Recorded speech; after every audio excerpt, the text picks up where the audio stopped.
fundacija skrbi za ohranjanje in vzdrževanje dediščine Soške fronte, predvsem tiste, ki jo ni možno spraviti v muzej, spraviti tiste v naravi, tako da smo v bistvu v lanskem letu vso tisto naravno dediščino oziroma vso dediščino Soške fronte, ki se nahaja v naravi, povezali v Podmiru.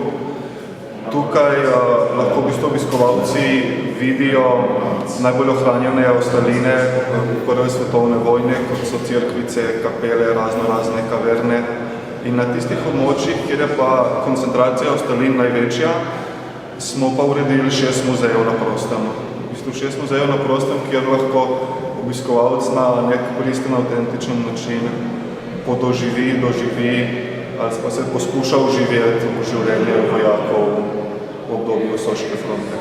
Po Podmiru se prične v Logu pod Mangartom in gre vse dol do mosta na Soči.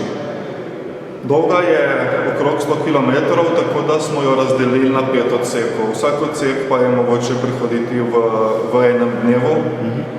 Vmes tudi prenočiti v krajih, kjer se odseki začnejo ali končajo.